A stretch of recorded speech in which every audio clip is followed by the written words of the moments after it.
学，大家好，好开心，我们又可以到了一周要来做线上主日学的时候了。那这个时候一样邀请大家跟我们的同学一起来唱这首诗歌，叫做《保护我的是耶和华》。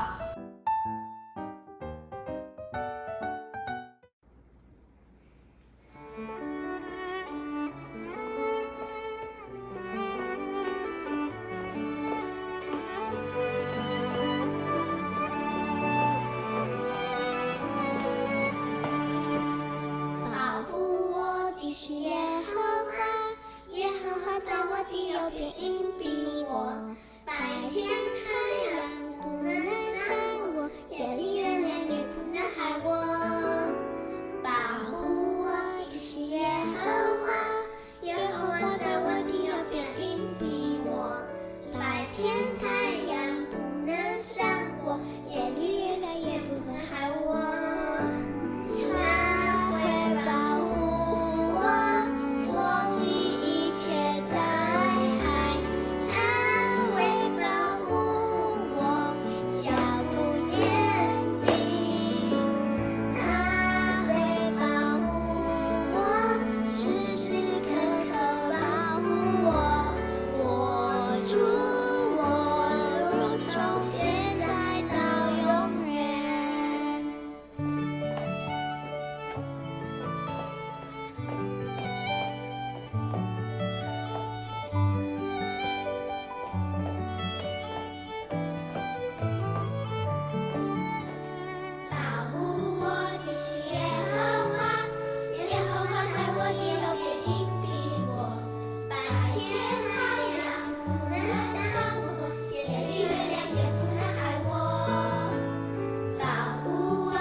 哇，谢谢奕晨，还用这么好的一个动作，还有歌声带我们来敬拜上帝。那大家不知道我们唱完这首歌之后，有没有体会到上帝是用什么样的方式来保护我们呢？你自己有体会过上帝的保护吗？有的时候我们会觉得上帝好像真的是照我们所向他祷告的在照顾我们，让我们能够愉快的成长。但也有的时候，比方说我求上帝让我这次考试考好，或是我求上帝让我的身体或是某个朋友的身体能够健康，但上帝却不见得用我们想象中的方式照我们期待的来做。那到底上帝他保护人的方式，我们是怎么样能够知道呢？我们是怎么确定上帝真的陪伴在我们身边呢？今天我们就要用一个人物的故事，一起来了解到底上帝保护人的时候会是什么样子。那我们今天故事的主角就是约瑟。大家知道约瑟是谁吗？约瑟呢，是上一周雅各他的第11个儿子。哇，哇，雅各他有好多儿子哦。那约瑟他虽然很小，但是呢，他的爸爸雅各最喜欢的就是他了。但也因为这样子，让约瑟常常被他的哥哥们嫉妒。怎么说呢？例如，当约瑟的爸爸雅各有一天想要来做新的衣服的时候，家里所有的兄弟，他就只有帮约瑟做了一件非常漂亮的彩衣。那约瑟这么小，比他大的这些哥哥都没有新衣服，为什么只有约瑟有新衣服？各位同学，我们自己想一想，如果有一天我们的爸爸妈妈带我们还有我们的弟兄姐妹出去，要买玩具，或是买新的衣服，或是买新的用品的时候，永远都只有买给我们的兄弟姐妹，我们都没有。那这样久了，我们内心会是什么感觉？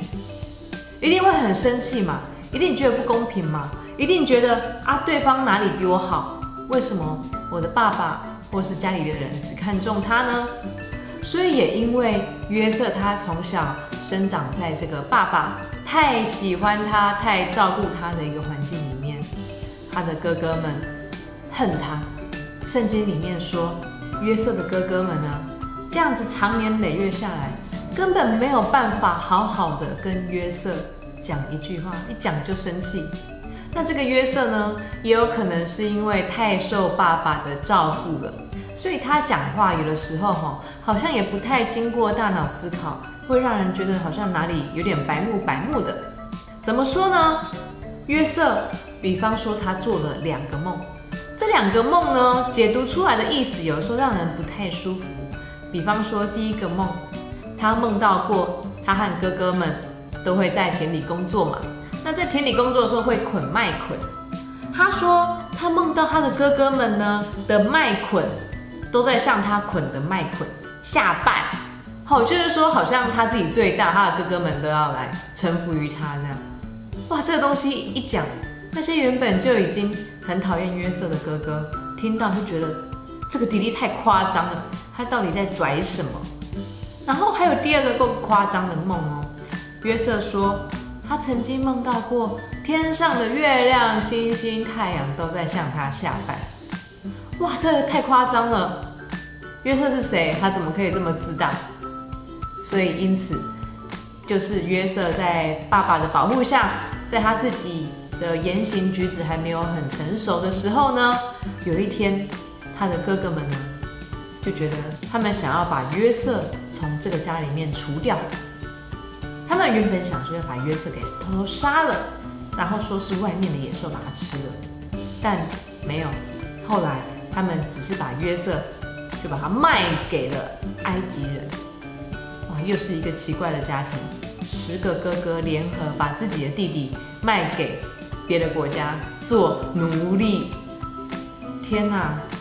所以我们今天来思想耶和华怎么保护约瑟这样子一个故事的开始的时候，会觉得，约瑟好像看似在一个很被爸爸保护的家里面，但其实这个家里面的仇恨让这个家很危险。于是他进入了人生开始辛苦的第1个阶段，他那个时候才是一个17岁的青少年哦。那他被卖去的第1个家是被卖到了埃及一个侍卫长的家。这个侍卫长呢叫做波提乏。侍卫长是做什么的呢？就是帮忙埃及的大王法老，他皇宫里面掌管一些军力或是来保护国王的一个长官，所以是一个位高权重的长官哦。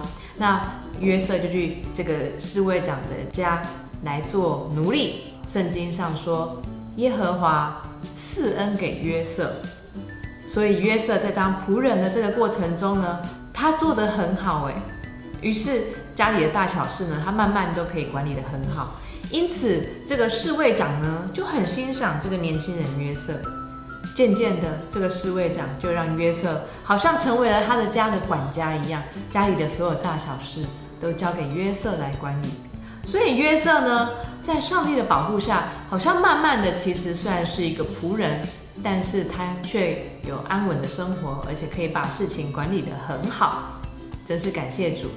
但是就在这个时候，没想到波提乏家里有人要陷害约瑟，就是这个侍卫长的妻子。这个侍卫长的妻子呢，看约瑟有的时候不听他的话，不称他的心意，所以他就把约瑟陷害，让约瑟入到监牢里。所以这就是约瑟人生的第二个转折，第二个地方就是他去了监牢。哇，他的人生起伏高低也太大了吧！一下子变奴隶，一下子变成监牢里的囚犯。那约瑟在监牢里的时候呢，圣经也一样说，这个时候上帝一样赐福给他。所以他在监牢里面虽然是个囚犯，结果竟然他好像也展露了一些可以把事情管理得很好的才华。所以监牢里面的长官呢，就看约瑟这个犯人表现不错，可以信任，竟然也慢慢的把监牢里面的一些事务交给约瑟来管理耶。所以约瑟在监牢里面好像又有了可以伸展手脚，可以发展一些力量的一个环境。而且不止这样有一天在监牢里面呢，约瑟能够出狱的机会来了。因为监牢里面这个时候来了2个法老王宫中的官员，这2个人呢，他们都各自做了梦，那个梦呢，没有人可以解，有可能是他们关于未来的一些梦。那约瑟他从以前就是会做梦的人，也好像有能力可以来了解梦境。约瑟就说那我来帮你们解吧。那约瑟帮这2个官员解梦之后呢，他们的梦都成真了。所以约瑟很厉害他真的是有上帝让他的这种恩赐，让他可以去解读一个人的梦。那约瑟帮他们解梦完之后呢，他就跟这2个官员说，你们出狱之后，记得如果我说的梦成真的话，你们要帮助我这个无辜的人能够出狱。但没想到这2个人一出狱之后，就把约瑟对他们的恩情给忘了。所以约瑟他很可怜，他又在监牢里面多待了好久。直到有一天，第3个机会来了，法老王他竟然做了一个很奇怪的梦。他梦到什么呢？他梦到从河里面上来了7只很肥的牛，然后他们很开心的在吃草。接着又来了7只很瘦的牛，这7只很瘦的牛没有在吃草，他们把前面那7只很肥的牛都吃掉了。天哪，这是什么恶心的梦啊！那法老王醒来吓到啦，他赶紧去问他官员中那些占卜师那些各样聪明的人，但都没有人可以解梦。就刚好那个被约瑟解过梦的官员，他才说法老王，我记得监牢里面有一个人他会解梦，我请他来。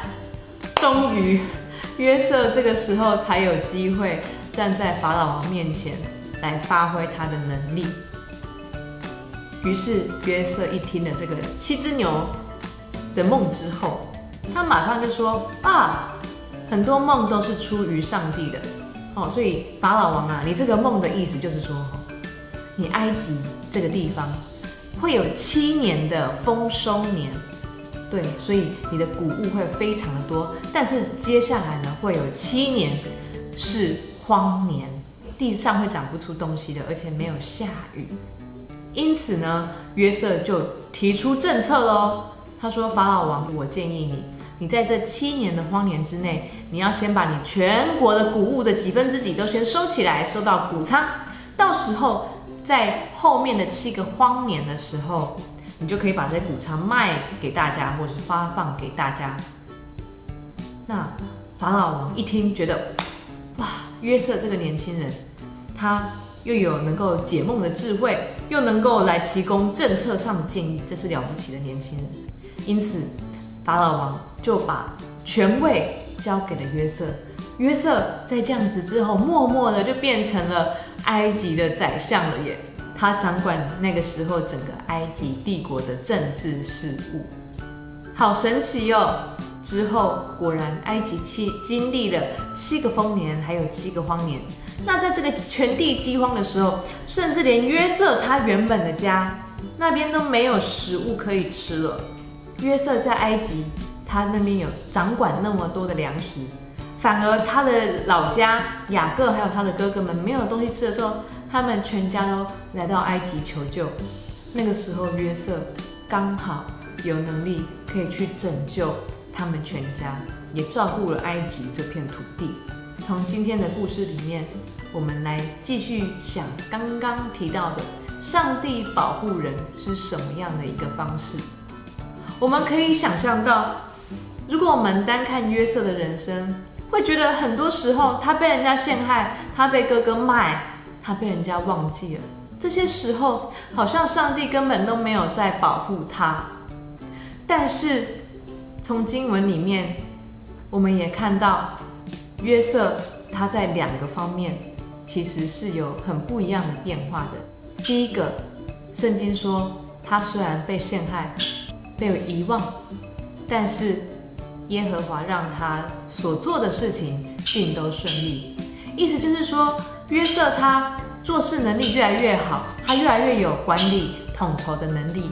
在他在当仆人的时候，或是在监狱里面的时候，甚至最后他有能力来管理整个国家，这是很了不起的事，对不对？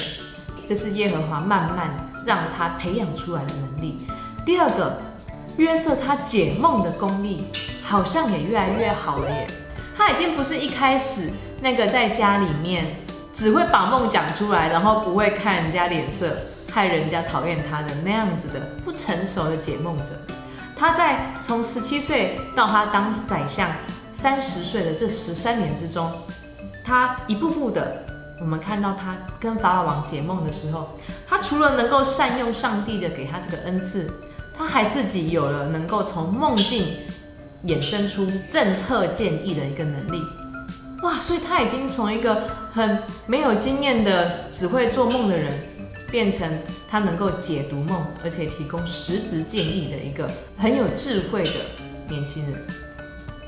所以从今天的故事里面，我们看到上帝的保护不代表一个人他的一生就完完全全照他所想的非常的顺利。就连约瑟这样子生在一个很富有的家庭里的人，他的人生却是高低起伏非常的大，而且还经历过很多的痛苦还有陷害。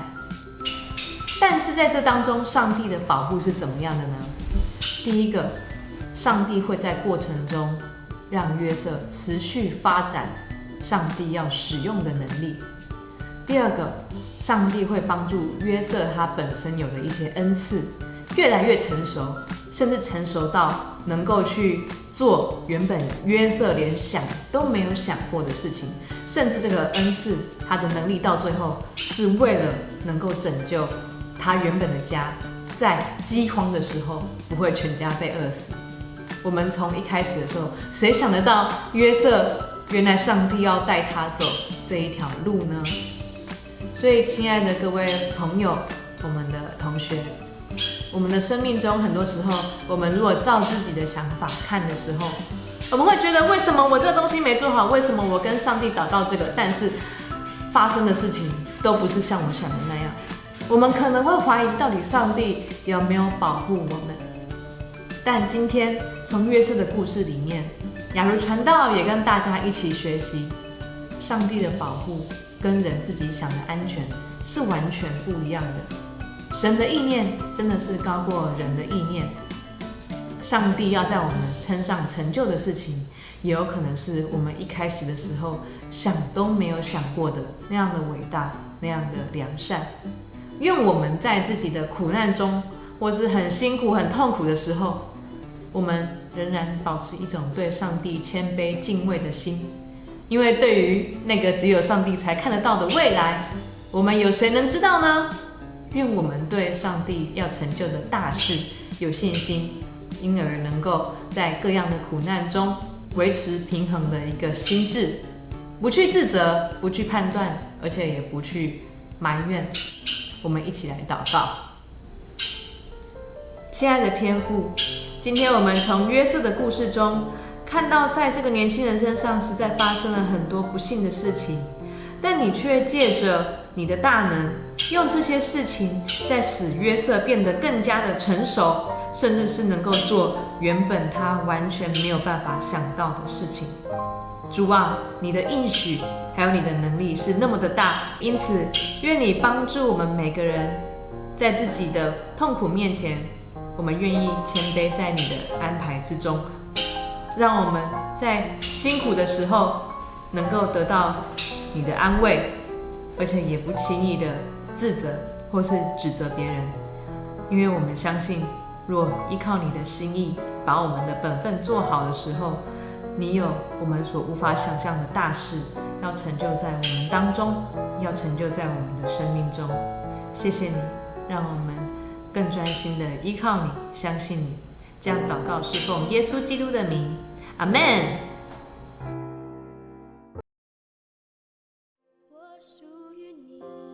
这个时候要请我们大家一起来奉献，我们把上帝赏赐给我们的恩惠交还一些些给上帝，作为我们感谢神的一种表现。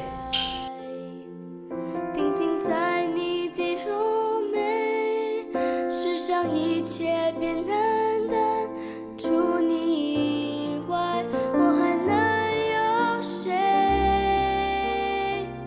我属于你，你是我永远的福分，只想日夜在你殿中献上敬拜。亲爱的天父上帝，小孩要为几件事祷告。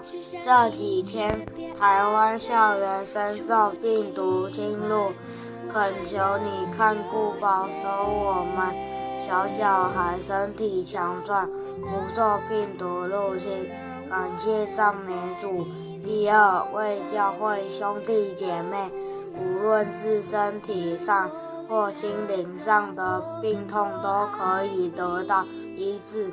第三，恳求你让台湾早日恢复正常生活，小孩也可以早日回主日学上课，领受你的话语。小孩在此祷告，都是奉主耶稣的名，阿们。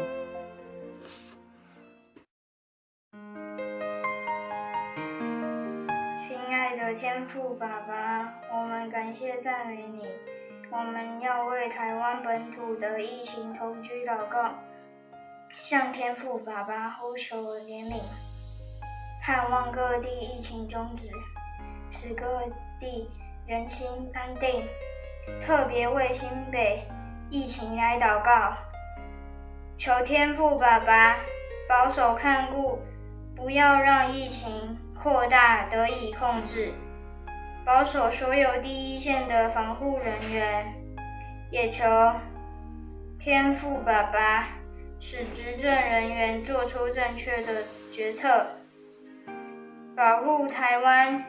求天父爸爸让台湾每个人民在疫情期间都有平安喜乐的心，没有惧怕的心，因我知道天父爸爸会住在每个人的心中，靠主得胜，战胜一切的不安，并要传更多的福音，帮助更多需要的人，让大家知道，在人不能，但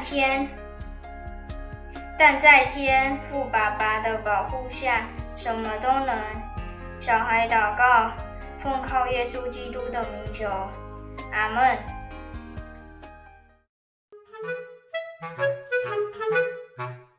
白昼，耶和华必向我施慈爱；黑夜，我要歌颂祷告，是我生命的上帝。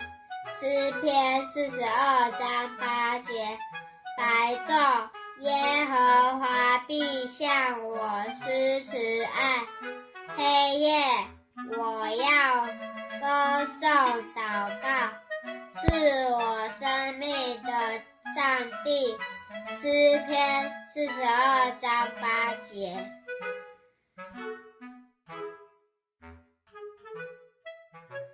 Hello， 大家好，大家平安。我是第一堂幼稚班的裴琪老师，好久不见哦，非常想念大家。大家都好吗？开学已经快2个星期了，你是不是觉得每天可以见到同学，和同学一起聊天，一起学习，是一件非常幸福的事情呢？这几天疫情好像又变得比较紧张，比较严重。我们来祈求天父爸爸帮助我们，让疫情快快平复，好让我们的生活能够回归正常。也祈求天父爸爸，让我们虽然面对可怕的病毒，心中依然有平安，身体健康。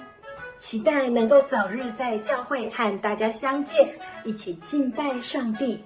耶稣爱你，我也爱你。嗨，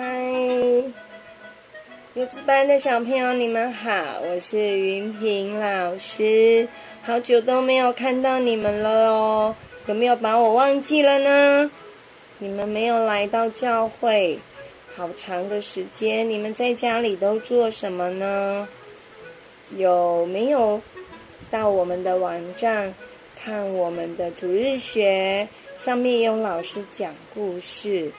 没有去主日学的时间，云萍老师都在家里画画。你喜欢画画吗？你看，为了要画画，云萍老师买了好多的笔哦。你看，这么多，各种颜色，白色、黑色。哇，我的桌子都是笔耶。